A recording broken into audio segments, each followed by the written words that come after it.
You're joining the Dr. Business Podcast with Dr. Hollen, where we talk business sprinkled with a bit of Jesus.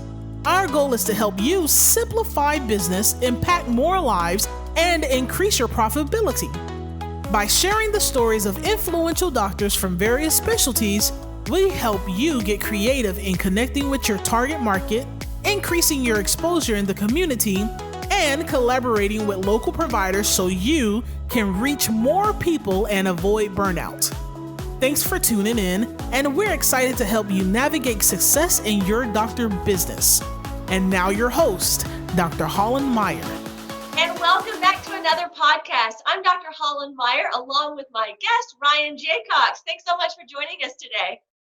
Hey, Hollen, how are you? I am doing awesome. I am so excited to have you on as a guest.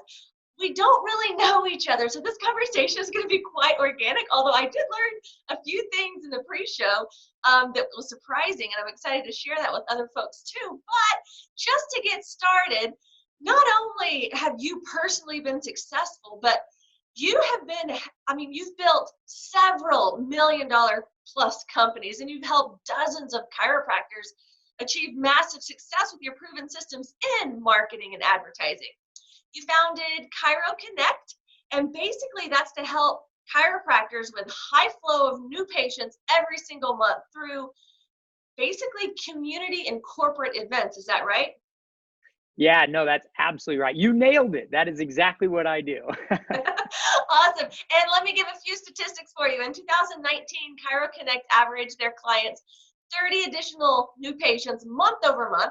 Over 20,000 people discovered chiropractic in 2019 thanks to Chiro Outreach, which is awesome. And $10 million+ were generated in clinic revenue across the U.S. in 2019 alone. So, Ryan, fill in the gaps for us. Tell us what we don't know about you and how you kind of found yourself in the chiropractic community. No, it's so good. Well, Dr. Hollen, first of all, thank you so much. I love your podcast. It was an honor to even be invited on in the first place. So thank you. Awesome. Huge shout out there. But, it's so funny. I've been doing this now for right at a decade, been in the chiropractic space. And, I've always been in marketing.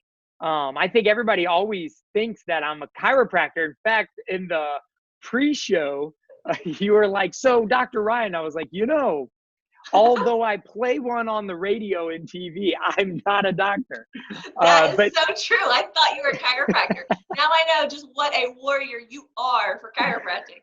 Well, thank you. Thank you. And it really did. It started about a decade ago. I've been in marketing my whole life. And then my best friend, who is a chiropractor, asked me if I could help him market his practice. And dear friend, he's practically a brother to me. And I was like, yeah, no, I knew nothing about chiropractic at the time. So I knew marketing. And what I did is I basically took what we were doing in other industries successfully, in car dealerships and churches and, restaurants, you name it. And I brought it into the chiropractic space. And I tell you, it just did so well. Now, given this was almost a decade ago where social media wasn't anywhere close to what it is today. Right. And really digital marketing was just getting its grind at that point. And so we were using other more traditional means to fill that practice. Of course, you fast forward 10 years now, and we're predominantly a digital marketing company now. And, like anything, you have success with one clinic, another clinic wants it, and 2 clinics, 3, 4, 5, 6. And before you know it, we were dominating now across the globe. We have clients all over the place. Our events and our ads are translated in other languages. It's really, it's amazing. And ultimately, you said it, the amount of people that are being exposed to chiropractic. And given when I told you that 20,000 number that you mentioned of people, that's like, I could pad that number and tell you 1 million people have seen. No, it's like real interaction with chiropractic, 20,000 people. I could make the number sound sexier, but at the end of the day, these are 20,000 people who had real interaction with chiropractic, life change with chiropractic. That's the size of a small city, which by the way, you do that year over year. That's how we tip the scales for chiropractic and bring chiropractic to the whole world. I love that. And thank you so much for everything you do for chiropractic as well. So I understand you kind of fell into it because you helped a buddy out, right? And then one person went into another and it duplicated along the way. But fast forward 10 years, how did you create this massive vision? Because you have scaled what you do all in the chiropractic space is all I'm aware of, right? Like you've scaled what you do to such a massive level that people think you are the chiropractor, myself included. How did you create and develop that vision or that focus or that style of business? Can you share a few tips with our listeners? Gosh, I mean, I think it's a great question. I mean, everything evolves, right? I mean, you fail forward. We talk about that all the time, and it is certainly not to say that we didn't have bumps in the road and some times that we just got fell flat on our face, because we did. But I will say what we've created now, especially into 2019, it's nearly unstoppable. And I attribute so much to our team. We've invested a lot into our team that works here in our offices at ChiroConnect out of St. Louis is where we're headquartered. And I give so much credit to them because, yes, I brought in systems, but I tell you what, if you don't have a strong team around you, and in the past, we had high turnover and other, things that I was doing within chiropractic and high turnover and stuff like that. And just, I tell you, it wreaks havoc on a business. And, this is just me being transparent. I mean, I'm never going to sugarcoat and say everything's been amazing, but I will tell you that over the last year, what ChiroConnect is today, ChiroConnect, the company today, is unstoppable. We have a team that's beyond dedicated. I have the same teammates that launched with us are with us today. Now we've grown, but we don't lose teammates. And that's because we have a culture of winning here. We have a culture of caring here. That's why all throughout our offices, you see pictures like that are behind me that are dinner with Doc, community events of our clients, and we're inundated by it. And it's not a job to everybody around here. This is a passion. This is a lifestyle. You'd think every person that worked in here was a chiropractor because they'll get on the phone with chiropractors and they'll talk more pro philosophy of chiropractic than the chiropractor. That's our culture here at ChiroConnect. That's awesome. I think our listeners can pull a ton of nuggets just from that response alone as far as creating culture. And I know so many doctors, not just chiropractors, because we have all kinds of specialties listening in, but so many doctors, they might hire and fire and kind of go through high turnover or just try to do it all on their own. I'm sure you've ran into a number of chiropractors trying to do it all on their own before they meet you to do what they never learned to do in the first place, right? The marketing and advertising component. Definitely. Yeah, you're trying to learn by what's happening around you, but you learn by circumstance, and I think it depends on your personality. Like, see, and my personality, I'm like very tenacious.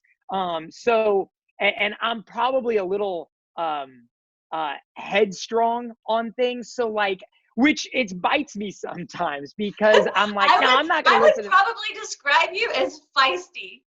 Yes, feisty is a great word. I promise I'm nice, but like, yeah, I'm very relentless in what it is that I do.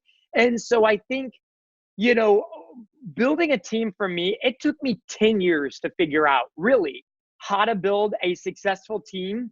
And I did that through opening up. I think a lot of times we put doors up around us, around our team, and we try to be this leader or something that we're not. And I tell you, when ChiroConnect launched and when ChiroConnect really got its legs, I threw all that away. I was like, here, team, here's who I am. I'm not a perfect leader, but I promise I'm dedicated to what we're doing.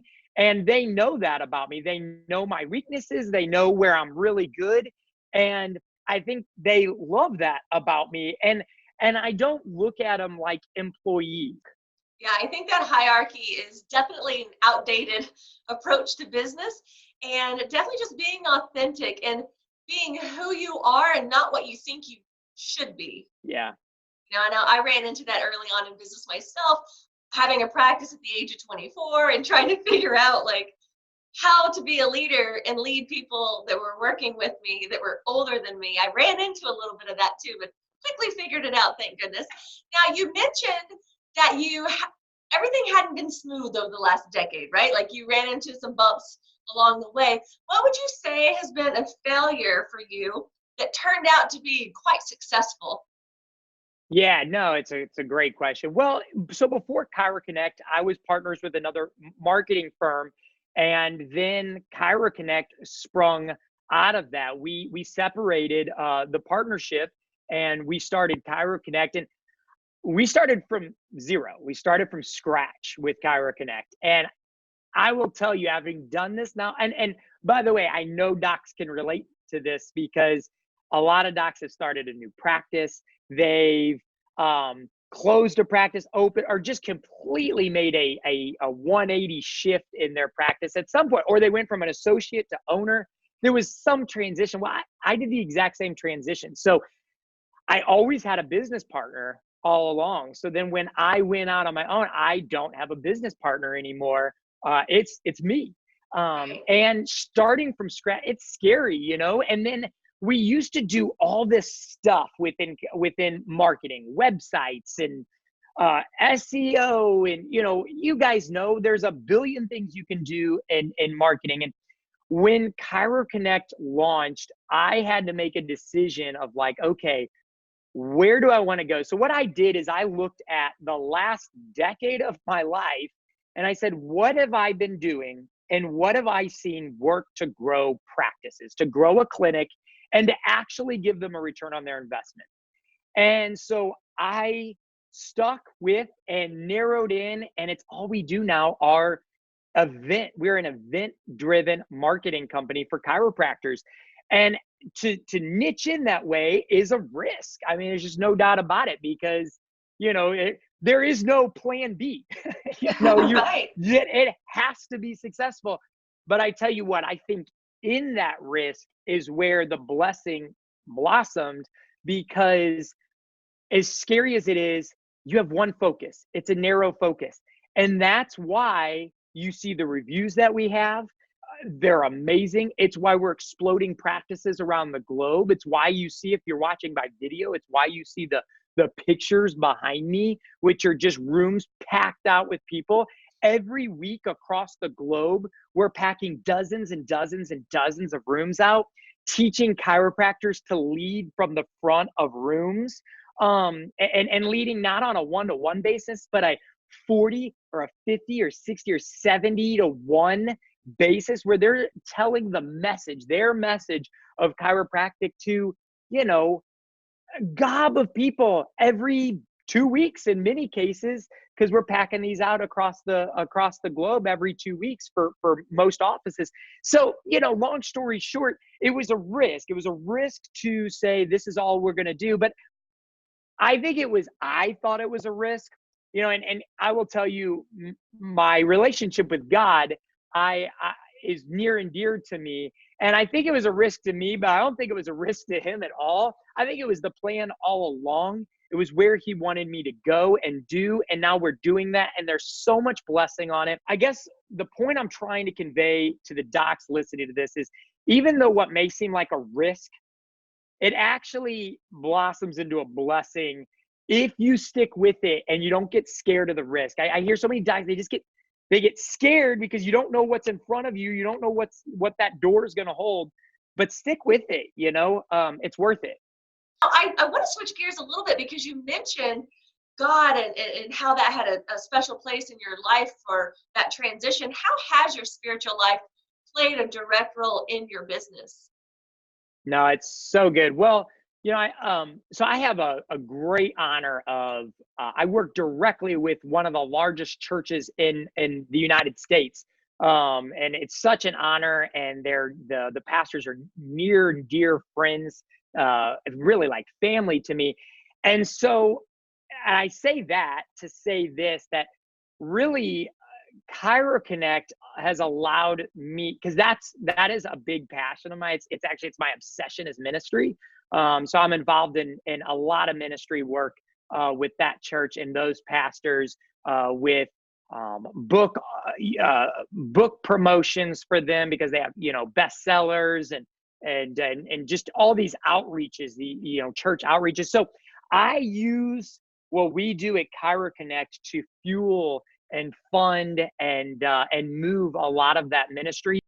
I think we can use what we're doing to fuel and fund what we're truly obsessed with. And at least in my case, stop trying to think you have to be overly obsessed with something. Otherwise, it means you can't do it or you can't be successful in it. I use what I'm doing here. Now, I love it, and I'm obsessed with helping people reach their goals. I am obsessed with that. But I use what we do at ChiroConnect to fuel, fund, and move and motivate what I do in ministry. So my relationship with God, my relationship with Christ has allowed me to truly keep me so motivated, because I know the more successful this is, I know I can do more ministry outside of this. Does that make sense? Yeah, it's beautiful. It's beautiful. I love it. It almost helps leverage yourself and fuel yourself to become more available and have even more resources to fuel the ministry. Yeah. Amen. Now I'm going to switch gears a little bit, and I want to really tap into some business techniques and some business things that you can give our listeners, some nuggets that they can actually implement now. Let's talk about connection. What are some ways and techniques that you've been able to connect to your target market, and specific to your niche, which is events, right? Because I've got a lot of chiropractors that they have events, but they have trouble filling the event, right? Yeah.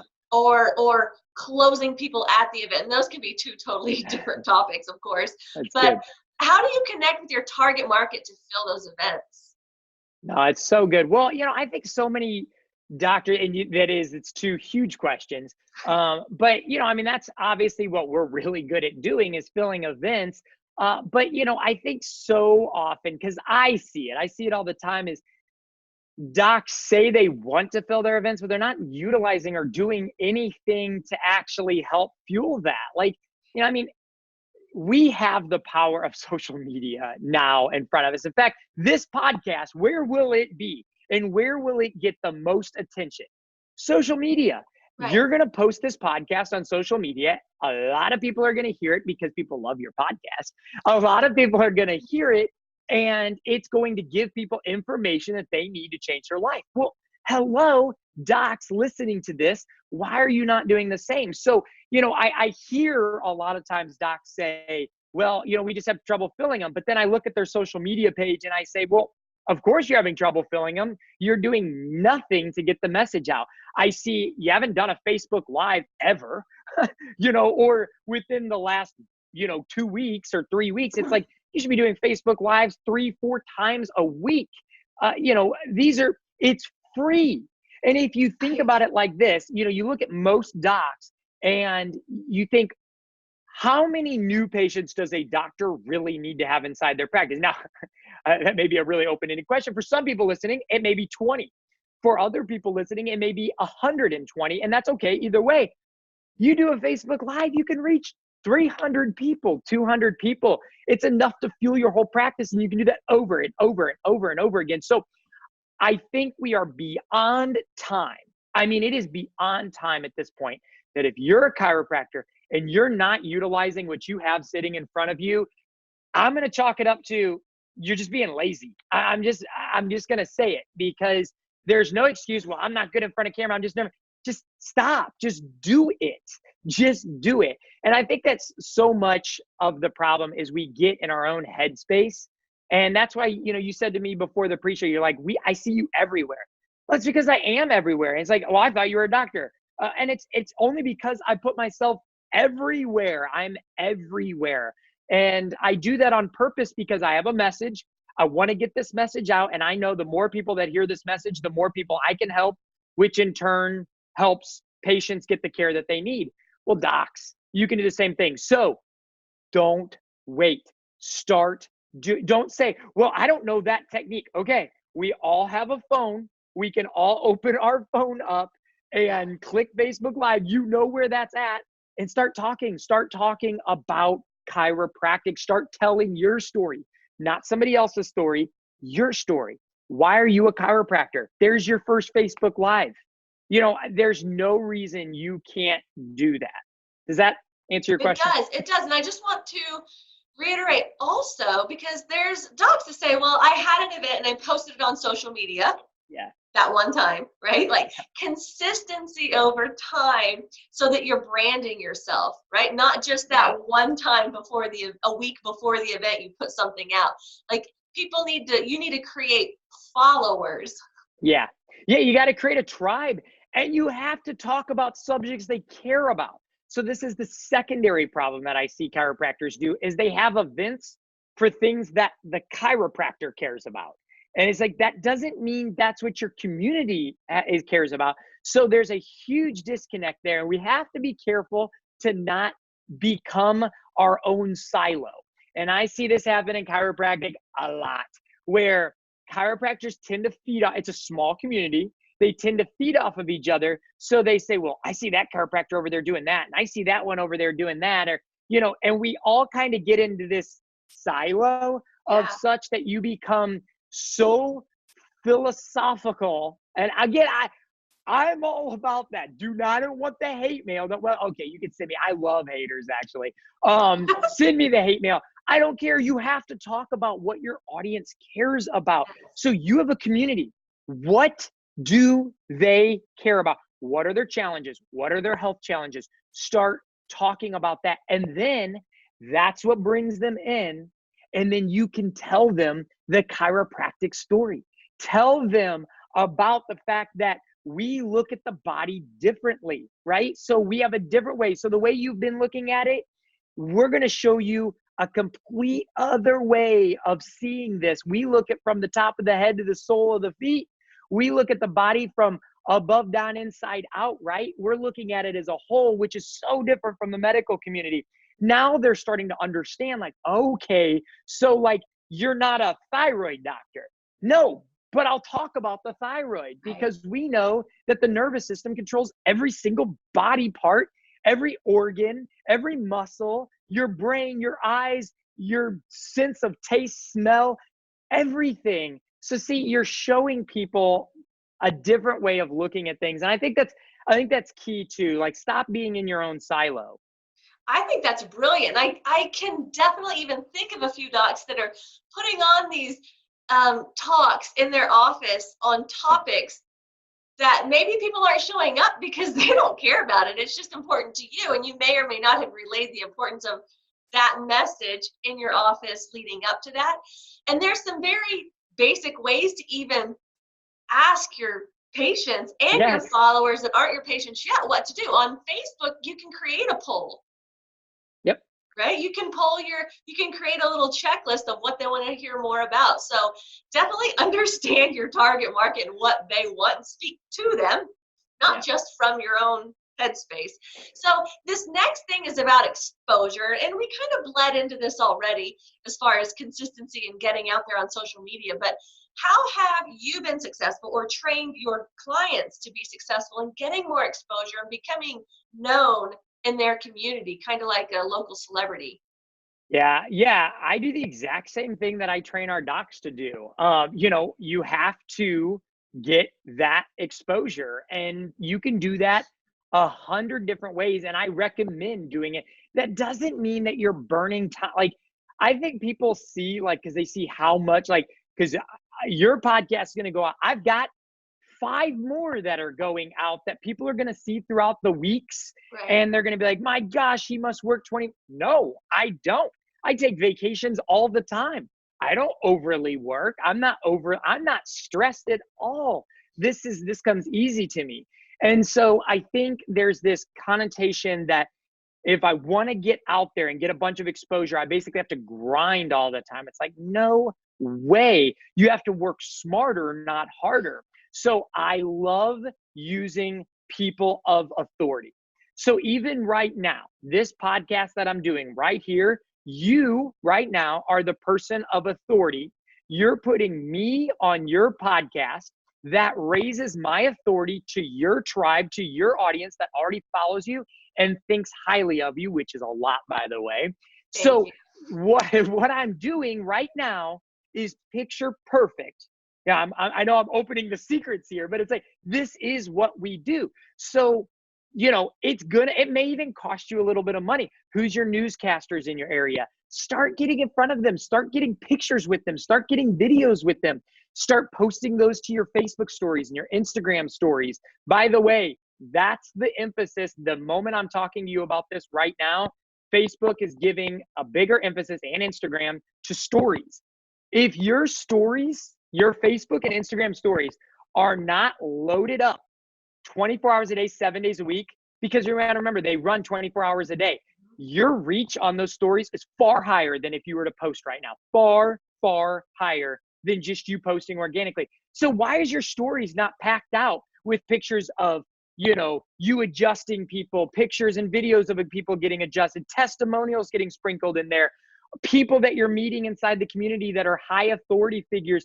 Your story should be loaded up with that stuff. I'll tell you right now, when you watch this, my stories are going to be loaded up. If you were to look on Facebook, the moment you're listening to this, you're going to see my stories packed out with Dinner with Doc events packed out. You're going to see my kids on there. You're going to see my life summed up in those stories. You're going to see my wife probably working out because she's obsessed with it. You're going to see all that stuff. You're going to see my life. I open up my life to my audience, and my audience, my tribe loves that. And that's why I'm just telling you, I know I'm like opening the door like, man, you're kind of like sharing all the yes, because hopefully they know this. I hope you're doing it too. That's not a bad thing. It's a great thing. And you are sharing a ton with us. And so thank you for doing that. But it's not a secret either. Like, why are we not already seeing doctors do this? It's free, like you keep saying. And I want to kind of lean into another thing, which you kind of went into as far as having high authority figures and just connecting with them and collaborating them in some way. But when it comes to collaboration, how much have you created the opportunity to collaborate with, whether it's doctors or other people doing similar things but different? And how has that how has collaboration served your business or your clients? Yeah, no, it's a great question. Well, and our business with ChiroConnect, we've teamed up with some of the biggest names in chiropractic. People like Chris Zaino, the Dinner with Doc legend, uses ChiroConnect to fill his dinner events. So we've got my dear friend, Dr. Eric Nepute. You'll see, I think that right there is his dinner. I think it was 200 people in the room right there that I'm pointing to. If you're audio, you won't see that. But at the end of the day, we've made some huge partnerships and alliances with docs that carry a lot of clout. And so, okay, you hear how ChiroConnect uses that. Now, how do you use that? Who in your community carries clout with the audience that you're trying to attract? So if you're trying to attract, let's say, and I'm just going to make this up, higher income moms between the ages of 35 and 54 that have 2 kids. I'm just kind of describing an avatar for your practice. Who do they listen to? Who do they watch? Study your avatar. This is common sense, but you got to do it. You can't just study it. You got to do it. So, okay, you start writing down those names. So I use a chart. So you always see me do this. I have tier 1, tier 2, and tier 3 authority figures. Tier 1 are like people that are reaching 100,000 people, right? These are your newscasters. These are your sports players and people that carry huge, huge credibility. Then you have tier 2. These are your pastors, leaders of moms groups, a little smaller, right? They reach maybe tens of thousands. And then you have tier 3. These are your patients. About the average person has around 300 Facebook friends. That's tier 3. So you want a list buried with all of them. You want tons of tier 1s, tons of tier 2s, tons of tier 3s, and you want to maximize your effectiveness with all of those tiers of authority figures. So you make that hit list, right? You're like, boy, this person and this person gets in front of, and then you go and you start figuring out, how do I get in front of these people? Well, your patients are easy. They're already in front of you. So they better be liking, sharing, commenting on all your stuff, and you got to encourage them to do that. Then your tier 2 figures, you have to go out and figure out go to your local pastor, right? Where do you go to church? How do you get in front of them? How do you partner with that? How do you create? And by the way, that is not hard. I'm hardcore in the ministry. And I will tell you, one of the number one problems that they have are sick Christians. And it's a complete paradox to what the Bible teaches, which is we should have health, wealth, and abundance. And so they would love to have a partnership with somebody who can teach their congregation good, healthy principles of eating and exercising and getting adjusted and keeping your nervous system balanced. They love that. So that's tier 2.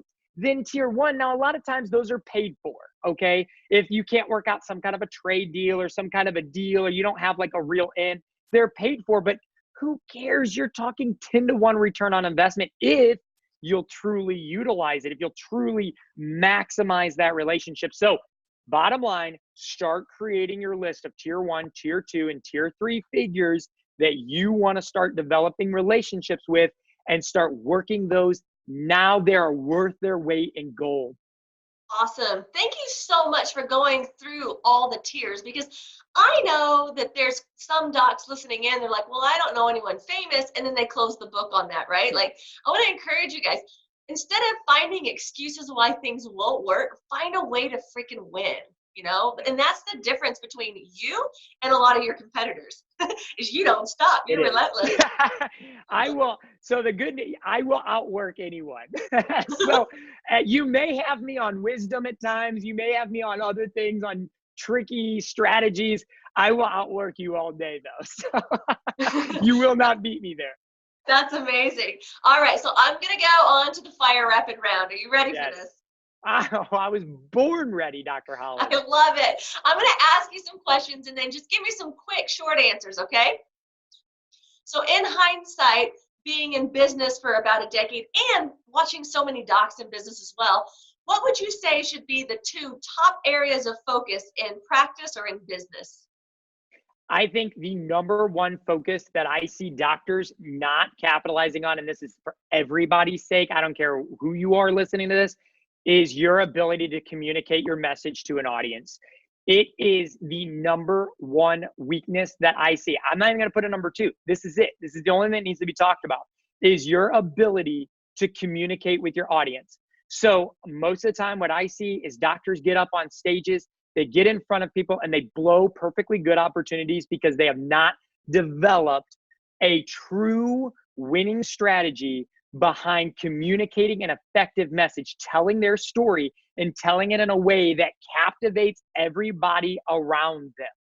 If you invest in anything starting today, whatever you're looking at to like, how do I improve myself this year? Invest in your ability to be able to communicate your message. So that may be a speaking coach, it may be books on speaking, but bottom line, get a camera in front of you and start practicing telling your story and communicating what you want people to take action on after they hear what you talk about. If you are willing to do that, you will have a 10x return this year in business. You have got to learn to communicate more effectively. That is brilliant. I know so many people that might have events in their office and they just kind of wing it. They get up there and wing it, right? There's no structure to the delivery. There's no call to action at the end, really. Yeah. Well, I know, Dr. Hollen, I say it all the time. Doctors get up, and I see this across the board. They act like they're college professors, and the people sitting in the room are their students. And so they're not giving they're giving a college lecture, not a sales presentation. And let me tell you guys this. Before you're a doctor, you have to be a salesperson first. Otherwise, you'll never have the opportunity to be a doctor because you won't have enough people in front of you to practice being a doctor. Right. You have to be a salesman. You're a salesman. So if you're married, you just closed your first deal. Okay. If you've got kids, you've closed a few more deals, right? So you have to be able to learn how to close deals from the moment you wake up to the moment you go to bed. And I will tell you, that has been a big edge in what I do is I close deals. I effectively communicate my message and I know how to close a deal. and I know it will help that person. So I don't look at it like it's a sale. I know it's going to help them, but I know I have to close the deal in order to help them. Doc, you're in the same boat. You got to close the deal to help that patient. The patient's counting on you, but they're going to give you every excuse as to why they can't do it. And you're either going to get sold on their excuses, or you're going to sell them on the reason why they have to do this today. Somebody's getting sold. You got to improve your ability to communicate that message to patients. That's 100% true. And it sounds like you're kind of sharing that instead of it being transactional, it's more like a partnership. Like it's a win-win situation. Absolutely. No, with our clients, it's a win-win situation. It's not predatory. So see, I think that's what ends up happening is doctors feel predatory if they try to get more intense with sales. Well, if you are feeling that way, it means your intention's off.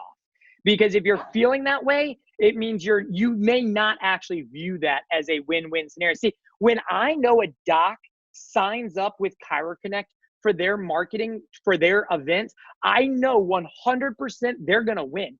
There is I don't even feel like it's a sale because I know they're getting ready to have the best year in practice they've ever had. So see, when you know that going into it, your confidence level is off the charts, and it conveys is authentic. So if you feel like you're coming off inauthentic to your patients, it's because you do not have a clear vision of them winning. You've got to have that vision. Right. And I know that you do an amazing job you don't just walk in and try to close somebody, right? Like the positioning is part of the sale so that the sale doesn't even feel like a hard sell. Now, sometimes you gotta do that, but for the majority of the time, the positioning does the work for you. Oh yeah, no, it's all about the lead up to the sale. Yep, absolutely. It's all about and I always tell docs, think about it in terms of a car dealership. I think we just get so off track here. Like I was talking to a doc the other day who's like, well, hey, when I do my talks, I make sure I tell them right up front, here's our cost, here's how much it's going to cost you. And I'm like, okay, just hang tight. Imagine for a second, you walking onto a car lot and you're kind of walking around and the salesman comes up to you and says, hey, hang tight. So let me explain to you, Don, how this works. So you're going to do a test drive, right? We're going to get you to the finance office. We're going to try to sell you on gap insurance. We're going to sell you on a warranty. Here's how much that is. So listen, I'm going to tell you this right up front. Here's your cost. You would be like, whoa, I haven't even test drove this car yet. This is no car dealer would do that. He'd go broke, right? They'd fire him. Why are you doing that? I look at it like, I call it's dating. You're dating this patient, right? And you're going to slowly court this patient. And every step of the way, it's like, you're going to try to sell them on a new patient appointment. We're not selling them on care. We're not selling them on any of that. We're just going to sell them on the importance of having their nervous system checked, right? Great. Now we get them from there. And if you do a day 2 or a second day on that, a report of findings, you're going to sell them on the need to come to that. And then from there, you're going to sell them on the next visit. You're going to sell them on corrective, or you're going to sell them on wellness care. It is done in stages. It's like, who dates a girl and the day they meet her, like, let's get married? It just, at least I'll tell you, maybe I just don't have that kind of swagger, but like, I couldn't do that. Even with Kelly, she was in love with me, but if I'd asked for marriage, it was everything I could do to even date her. But that's so true. We practice these things in everyday life. Like it should be no different in your headspace when it comes to business. Now let's get back to the fire rapid round. I know, okay? I'm sorry. What's the best advice that you've ever received in business? I think it really would come down to doing it with a pure heart. I think so often it's easy to get focused on the wrong things in business and you lose track of why you're doing it in the first place. And as soon as you lose that, you lose your way. And I have had some dear mentors, people like Coach CJ Mertz, who is a legend in chiropractic. I mean, he's like my chiropractic spiritual father. And I dearly love him. And, you know, he's been so good about speaking in my life. But the one thing that I love about him is that he always makes sure every time I talk to him that my heart is pure in what I'm doing and that I'm doing it for the right reasons. And let me tell you, you got to have somebody in your life that does that and checks your heart every now and then to make sure you're staying on course and you're not getting off. And we all need that mentor. We all need that person who will speak in to our life to be able to tell us if we're off. That's incredible. You've given us so many awesome resources too. One of my questions is, what is the best resource that you've had for business, whether it's a book, affirmation, coach? Yeah, you know, I think you have to, I don't ever recommend any one coach over another. I think a lot of people see, I hang out with a lot of coaches and stuff like that. I don't ever recommend one over the other. Here's what I recommend. I recommend you find and partner with the people that closely align to your philosophy and your way of doing life. So now here's what I do recommend though. You need a coach. I can see it across the board. The one thing that we have that is an amazing metric is I'm able to look and take data from all across the globe, and you can see it on a spreadsheet. Docs that have coaches, docs that don't have coaches. Docs that have coaches, I could tell you right now, perform at least, as long as it's a good coach, at least 25% better than our clinics that do not have coaches. The ones that don't have coaches are lost. I am a big, firm believer in coaches. I don't care who you find. Find somebody reputable. Find somebody that jives with your philosophy and spiritually. And those are questions you want to ask a coach big time. What is your grounding in your relationship? You know, if you're a Christian, what's your grounding in your relationship with Christ? You want to know those things when you partner up with a coach. But my big takeaway on that is you got to have coaches. And I agree 100%. Last question is, what is one thing that you see consistently in every successful business owner? Tenacity. Tenacity. I think it is a game changer. When I look at a lot of doctors who seem to be struggling and they'll call me and they're, Ryan, what do I do? And when I get those calls every week, they don't have the tenacity. It's like they lost their spark. And so, and I will tell you, it's not like some people just are, well, Ryan, it's easy for you, brother. You've got so much energy. It's like, no, it's because I'm on purpose, right? Like I can talk to a doc who's not on purpose and talk to another doc who just has that, they've just lost that spark. And it's like night and day different. And it's like, are we really that completely polar opposites in personality? No, it's just some people make the decision to say, I'm not stopping. I wake up with that energy, and I do. Like when I wake up, people are like, well, you have to fake that, or like, how do you, no. Like it's a decision. It's a decision. So when you wake up today, you have a decision. The tenacity that you have today is your choice. It's your choice. I just wasn't born with that. No. Your choice. Awesome. Thank you so much for that. And this is going to be one of those podcasts that people are going to listen to over and over and take notes, because you've delivered some incredible nuggets for free. So thank you so much. But thanks so much for your time and your energy and your effort and just contributing to our profession. Dr. Hollen, huge shout out. I love your podcast. I'm so glad you decided to do this podcast in general, because I think it's really going to help the industry. You've already put on amazing people, and you've just done a really good job. So it's an honor. Thank you so much for having me. Awesome. I appreciate that, Ryan. Thank you so much. And to our listeners, those of you, if this message touched you in any way, I want to encourage you to not only subscribe, but also share this with your friends and family. And thanks so much for listening in, and stay classy, folks.